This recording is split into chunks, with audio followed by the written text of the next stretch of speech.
When I was 6 years old, our teacher, Miss Maguire, came to see my mother and told her that I was exceptionally gifted in drawing. But although I was very good at copying, I couldn't work from my own imagination. I remember clearly my continuous plaintive cry, "Mammy, tell me what to draw." It wasn't until much later on, after 3 years of teaching by Nan Youngman at Highbury Hill High School, that I was able to draw and paint freely. Yeah. Do I look very worn out? You look lovely, Sarah. I'm Sian Cooper, and this is my godmother, Sarah. I've known her all my life. She went to art school with my mother, Susan Williams-Ellis. And she's a wonderful artist and a wonderful person, and I would like her to be much better known. So that's where we're making this film. My grandparents were from Moscow before the revolution. My parents were Russian and came to England just before the First World War. My eldest sister, 7 years older than me, was born in Antwerp. They stayed in Antwerp a few years. I was born in London, and my younger sister, 3 years younger than me, in London too. And we lived there in a big house in North London, together with my grandparents, 2 aunts, an uncle, my parents, and we 3. And as they were Orthodox Jews, they kept strictly to the lighting up time on Saturday, the Sabbath. And I, being children, we were always impatient, and I was wanting to draw or do something or other. I can remember very well sitting on my grandmother's lap. And the strange thing is, I can remember one of the lullabies she sang, the tune of it, as clearly as if I had heard it yesterday. And I wanted to ask somebody I knew whether it was Russian or Jewish. And I think it must have been Jewish, because my grandparents didn't want to teach us Russian or go on speaking Russian. They were too upset at leaving Russia. La la la la la la la la la la la la la la la. Our house was full of drawings and paintings done by Uncle Boris. All 3 of us started drawing and painting at an early age. This is a self-portrait of my Uncle Boris, my mother's brother, who was a very gifted portrait painter. He came for a short while to England with us, but then moved to America and was there, had a very successful career as a portrait painter. And our house was on a corner, immediately opposite the park gates, and this walk, this street, which was the street of those houses one side and the park railings the other, was called Queen Elizabeth's Walk, because apparently Queen Elizabeth did walk along there. And at the end of that walk was a small Elizabethan church and a churchyard, a graveyard, which had a walk through the middle. It was railed off, with the graveyard on each side. And that's where, from an early age, we had to walk to go to school. So we were brought up really in Elizabethan England.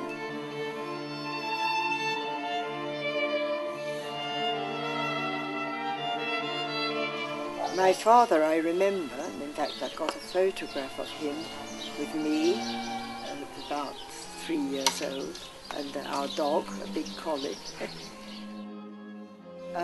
But he left us when I was 6 years old. His work was to do with diamonds, with I think selling and I don't know what exactly, but that's how my grandfather knew him, and that's how my mother met him, because my grandfather was a jeweller and watchmaker. And they all came to England, you see, just before the First World War. But he continued going to Paris for his work, and he wanted to take my mother and we 3 children to Paris with him. And my 2 aunts, who were not married and both worked and rather dominated my mother because we didn't have much money, and they helped us. They wouldn't let her go. They said, no, don't go. He's got a mistress in Paris and you'll have an awful life. They didn't know, they just assumed it.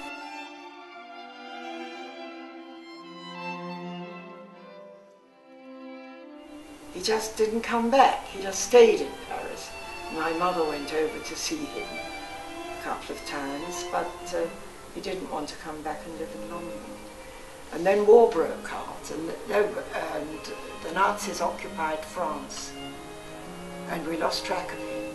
And after the war, my sister, my elder sister, Etta, she tried, you could approach the Red Cross to try and find a track. They could find no track of him in France, no. So that he wasn't, I think, you see, when the Nazis occupied France, they collected as many Jews as they could and sent them off to Poland to shoot them, including my mother's cousin, my Uncle Morris, and his son, which I told you, and they didn't come back. But if he'd done that with my father, they would have been able to trace him, I think. But he obviously left France, I think, before the Nazis occupied France. And we thought he might have gone to Israel. But Israel is not so far off, it's not so distant. I would have thought the Red Cross could trace him, but they could find no trace of him.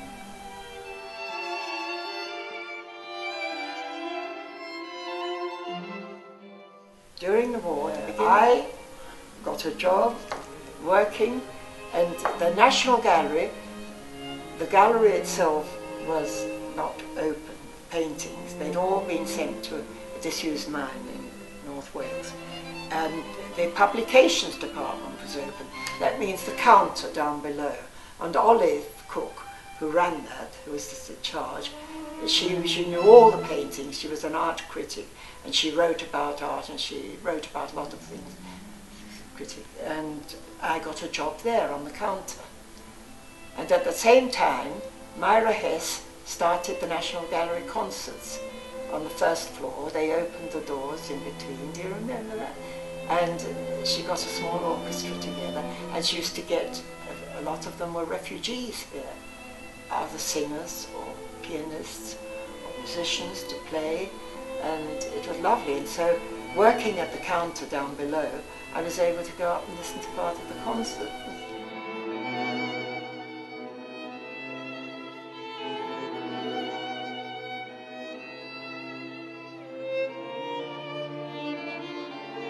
My mother died in not long before the end of the war, 44. It was when the flying bombs started. These were bombs in a sort of plane. You see, the first we knew of it, a plane was coming over, and we thought it was going to drop bombs.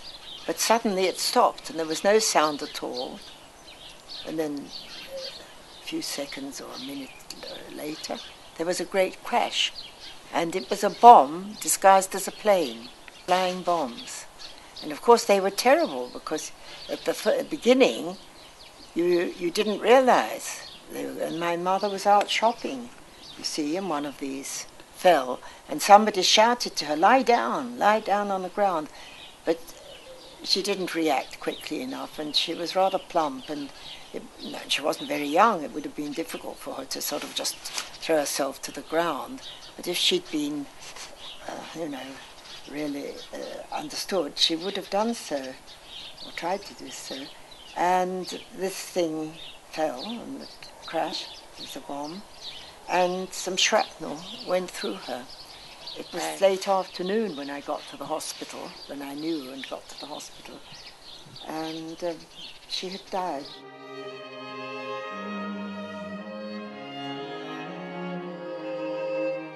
We went to this elementary school, and I sat for a scholarship to go to a high school when I was 11, but I was not in the right grade and I didn't have the syllabus and I didn't get it. But I took it again later when I was 14 and I got a scholarship. And I went to a high school in Highbury. It was called Highbury Hill High School. The art teacher was really the biggest piece of luck in my life, because it was through her. She was a wonderful teacher. And it was through her and because of her that I was able to go to Chelsea School of Art. She was a marvellous teacher. We had a sketch club in which a subject was given and we had to sit there, and they were all set out, and our art teacher would, either she would criticise, or when she could, she got somebody else, an artist or somebody she knew, her friends, to come and criticise. The best ones, maybe there would be only one, maybe there would be 2 or 3, were given a gold star. The next best ones were given the silver star, perhaps 3 or 4, and then a few would be given a red star. And I never got a star. And gradually, with the criticisms and with Nan Youngman's teaching, I found out why. I'd been there nearly 3 years when I got a red star. And I was so thrilled, I began to develop my imagination. And I really owe everything to her, because I got a scholarship from there to go either on to do higher school certificate and go to university, or go to an art school. And of course I chose an art school. And when I went for the interview, they were all the inspectors for the London County Council. And they asked me questions, you see, about why I wanted to take up art and so on and so forth, and various things. And he said, now, why have you chosen to go to Chelsea School of Art, which is quite a long distance away from your house, and you would be spending your grant money, when in fact you could go to St Martin's School of Art, which is halfway there, and spend less money on the fare. And I said, well, because my art teacher told me I must go to Chelsea School of Art. Oh, and who is your art teacher? And I said, Miss Nan Youngman. Oh, well, she said so, you'd better go. So I owe everything to her. It really was. You know, it makes me feel quite emotional to think of it, because if it hadn't been for her, I'd never have gone to Chelsea. I had learned from Nan Youngman how to set free my imagination, and I started doing enormous paintings with lots of people. And when I went to Chelsea, it was a knockout, because they'd never seen anything like that. There, people went to art school to draw little things, and a lot of them went because they didn't know what else to do. And I was doing, they would set a subject, you see, for the sketch club, and I would do an enormous painting with lots of figures, very free, and they put them up in the corridor. And it was what she had taught me. It took 3 years for it really to come out. When I got to Chelsea, there it was. So that made quite a sort of hit in Chelsea. I had to do the teaching diploma. It was you know, because I'd got a scholarship, I had to do that. Well, Henry Moore taught sculpture, it's carving, wood carving, and modelling. I did some modelling with him. He was a lovely person, Henry Moore, a very simple, straightforward person. A few of us who were really keen on art got to know him well, and you had to do what they called a testimony of study. So in your own time, you had to do a canvas that size of whatever subject you chose. And I did a ballet rehearsal, because I was very keen on ballet, and through one of our professors, teachers, Raymond Coxon. He knew, I can't remember his name, but he was the expert on ballet. And he got me an introduction and a pass, explain, to go to a rehearsal of Russian ballet. The Bolshoi Ballet was in London. Oh, it was marvellous. And David Lishin was rehearsing one of his ballets behind the scene. And he came and asked me, David Lishin, he said, "Who are you and what are you doing?" And I told him. And he said, "Well, that's all right, but you just stay there. Don't move." I had 2 days when I was allowed to do something different. Illustration with Graham Sutherland, which also meant he taught one individually. And he taught me paint. He taught me to paint in egg tempera. Nobody did it. And he gave me subjects. I didn't have necessarily to do book illustration. No. But in fact, I did learn to do it. I did learn my living doing illustration. And I quite enjoy doing drawings. And now what I like doing are those, I showed you one or gave you one, a cat drawing. And I like doing things like that. It's fun. And I did Gods and Heroes, I think it's Gods and Heroes, Greek myths. And I did, which was really lovely, I loved doing it, Russian fairy tales. And last year as a student, one of the publishers I went through with my portfolio said, would I do a cover, a design? They wanted me to do, because I did a lot of pen, Indian ink and pen drawing, and they liked them very much, and would I do that? And they would reverse it onto colour, white on colour, and they said, would I do a cover for the catalogue, their catalogue for the whole year? And they would do it in 4 different colours, and they did. And that was my first big job.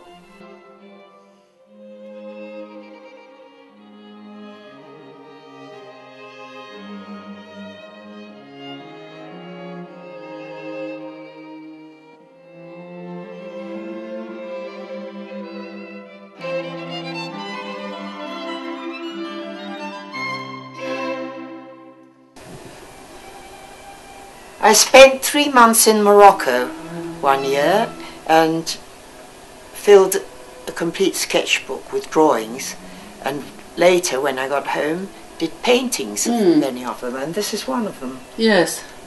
And this was in, I think, I had the luck to get a lift from somebody down to Tiznit, which is on the border of the desert.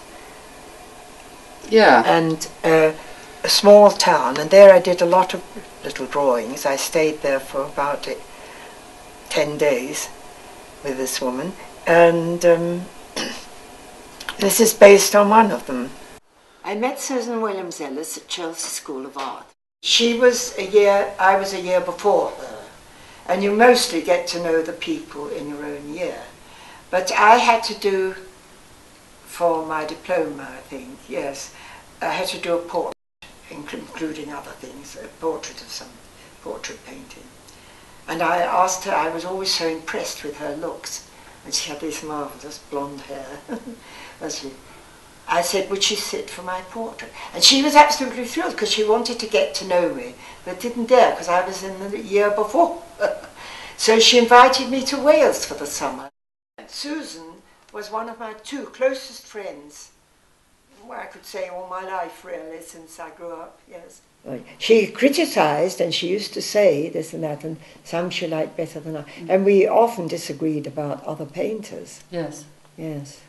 So, but she probably did, because, I mean, she was my closest friend for so many years, and I admired her and I respected her. Whatever, even when we disagreed, I respected her ideas and her thoughts. I did get a job teaching for a friend who had this teaching job, and it was at the beginning of the war, and she wanted to go and join her husband, who was in the army, for a month, and said, would I take her place? And I said yes, and I went there. And after a week, the headmistress sent for me and said, I understand you're allowing the children to draw people. So I looked at her blankly for a while, and I said, well, yes, of course. And she said, we don't allow them to draw people. They don't draw them well enough. So I said, well, I'm sorry, but in that case, I can't teach them.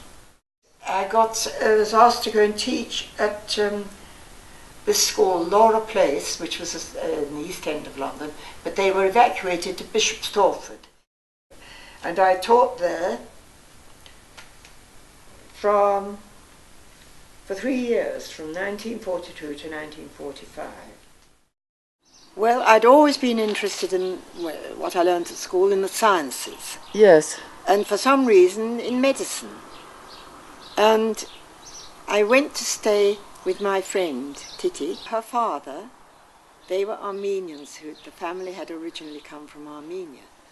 And her grandfather had started a hospital in Aleppo. And her father had become a surgeon. He had English nurses there and a few surgeons, and he used to let us go in. I loved going into the hospital, and he let me go into the surgery and do drawings while they were operating. Oh, yes. I still got some, yes. But I decided to do some nursing. I was much older than, I was then about 29 or so, and nurses start when they're 15 or 16, and a lot of them wouldn't accept me. And finally, I tried West London Hospital, which was quite near where I lived. As I say, I got in there because I was 29 getting on for 30.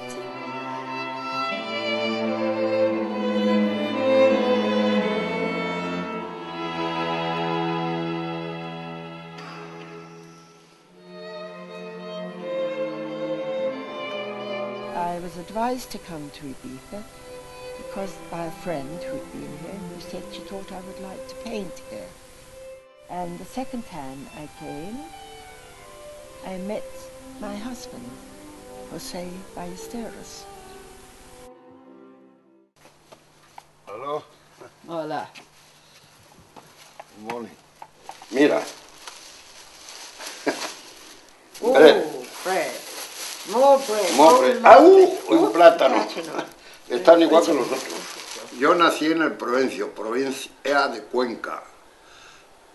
A los 5 días me trasladaron a Villarrobledo, que está considerado mi pueblo.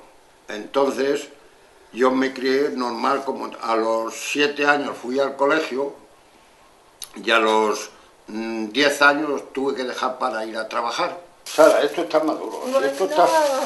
Los dejas por ahí que se ponen colorados. Si corre porque he dicho no. Claro, se enfada.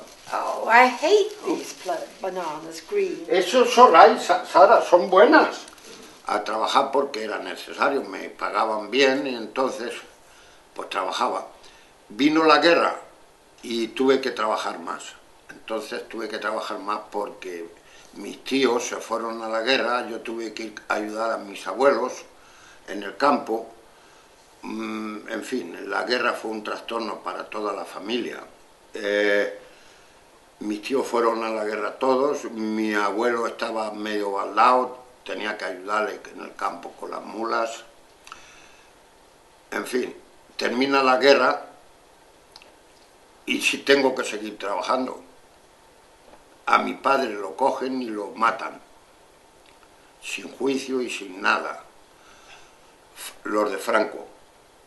Los matan y entonces los quedamos 5 hermanos, mi madre, todos pequeños y teníamos que seguir trabajando. Hasta luego fui a la mili, terminé la mili, fuimos a Villarrobledo, quería ser de la Renfe como mi pobre padre y como no era adicto al régimen, no me quisieron. Me decían que no era adicto al régimen ni fuera. Entonces vine a Ibiza a una boda de una prima hermana. I think he ought to explain that by that time, when he came to Ibiza, 3 of his uncles and aunts had settled here. Yes. Bueno, ya está. Okay. No, Espérate, yo lo diré. Y mi madre, mi pobre madre decía, ala, vete allí. Digo, yo no voy allí. Dice, sí, ves allí a la boda y luego cuando termine la boda te estás allí unos días y te vienes. Me vine a la boda y la suspendieron, la atrasaron un mes. Y entonces digo, ¿yo qué hago aquí? Y el primo este, que era capataz del puerto, me dice, tú vas a trabajar aquí en el puerto. Pero si yo no tengo ropa para trabajar, dice, no te preocupes, no te faltará. Y en fin, trabajé en el puerto de lo que salía, cargar barcos, descargar barcos de patatas inglesas, y todo lo... Bien, me iba muy bien. Y al poco tiempo un primo hermano mío se empleó en una fábrica de baldosas, hacer baldosas, rayola, y me dijo, vente conmigo. Y me fui allí, y luego después, allí aquello, no, yo quería que me diesen más, no me lo dieron, me fui a otra. A otra. Y estando allí me dio el estómago, me dio una gastritis muy aguda, y fui una noche a un bar que se llamaba La Parra, y me dijo la dueña, ¿por qué no vienes aquí a trabajar de noche? Sí. Y digo, bueno, La Parra era un bar muy sencillo, muy coqueto, que se cantaba, se tocaba la guitarra flamenca. There was a guitarist who, as I say, strummed a guitar, and he wasn't, but he was very gay and charming, and he liked the girls very much.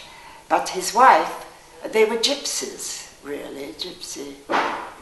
But she was a marvellous woman. She hadn't learned to read or write. Of course, they had no education properly, but she was a very clever, wise person, and she became a really close friend, because I would go to her house. She treated it as if it was my, I was at home there. And she had 3 children, young children. The eldest boy was about 14, I think, and another boy, and then a little girl called Morena, who was about that high, and black curly hair, and quite a dark skin. And she would just dance, her father would play the guitar, and she danced, absolutely, nobody had ever taught her anything. She was wonderful. Y allí, Sara, que le gustaba mucho, por lo visto, vino todas las noches, venía todas las noches a oír la guitarra, y allí nos conocimos. And he was very friendly with her, very nice, but he was always very formal with me. And one night after the bar closed at 12, sometimes we would go up to the old town to a little, what would now be a disco, but it had about 3 or 4 musicians. And we used to dance there. It was a little tiny little dance hall. And so one night when we went, about 5 or 6 of us, he asked me to dance. And then he came out that he thought that I was the girlfriend of the guitarist. And I said, no, I wasn't, nothing of the sort. And that it was his wife who was... Ella quiere saber esto. Si quiere saber cómo te he conocido. ¿Qué tiene que ver cómo me conociste a mí? Sí, ella quiere saber. A lo que dijiste y lo que dije yo, entonces. Sí. Todo eso. He doesn't like... ¿Por qué no te gusta? Porque no lo estás diciendo bien. Sí, estoy diciéndolo bien. He says, I'm not saying it well. ¿Te hago una vieja? Déjame, que has pagado. Sí. ¿Por qué? ¿Por qué, querido? Pero déjame, no sé. Calla, cállate. No puedo, me voy a... De verdad, no puedo más. Pues entonces, ¿por qué no te sientas? No, porque no están Te lo he pagado yo, que está hecho. Las patatas no están. Las patatas. And that, Pepe and I, that's on the way, sort of outside Ibiza, on the coast going towards Figueretas. And one night, when he was in the bar working, after it closed, in the summer, it was very, very hot. We went there and swam in this little cove. Yes. Pepe and I went to London, and we were married in the registry office in London. Oh yes, next to the BBC. And my friend Philippa Pearce, and she's a well-known, because she wrote children's books, and she worked in the BBC too, did articles for them. And she gave us our invitation, a cocktail party in the BBC. We had a church wedding in Port Maddock. This is my drawing of the old town from below, and this is Pepe's drawing at the same place. ¿Sí? Ahora muy buena me está castigando. No sé lo que he hecho para este daño. He's very encouraging, keeps on at me to go on painting. When I haven't done, he says, do some painting, or, you know, get on with it. He said, he's sort of always nagging me to go on and paint. He had never looked at paintings or been interested in Paul, but he's a very good judge. These are all family, Pepe's.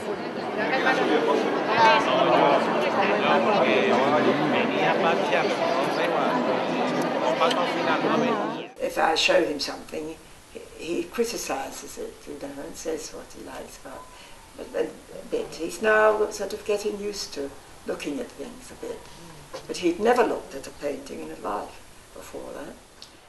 Oh. Hola, Ana. ¿Qué tal?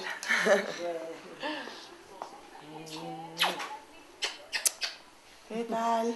Está filmándonos. Sí, qué vergüenza.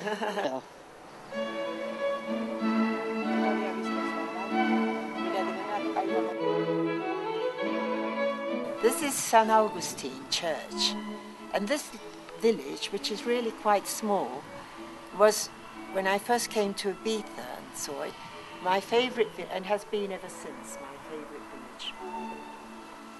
And I've included it in paintings several times. This is Galleria Berry, where I had my exhibition last year.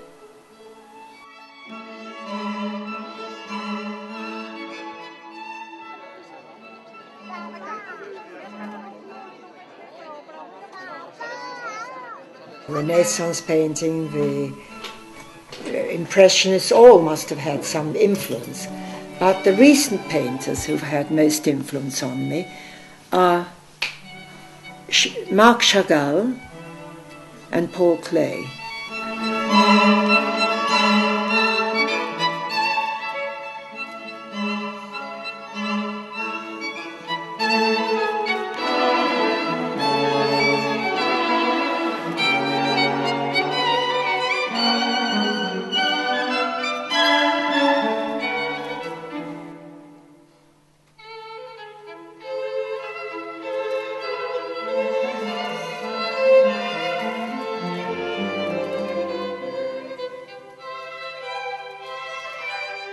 I've been very lucky. ¿Más? Sí.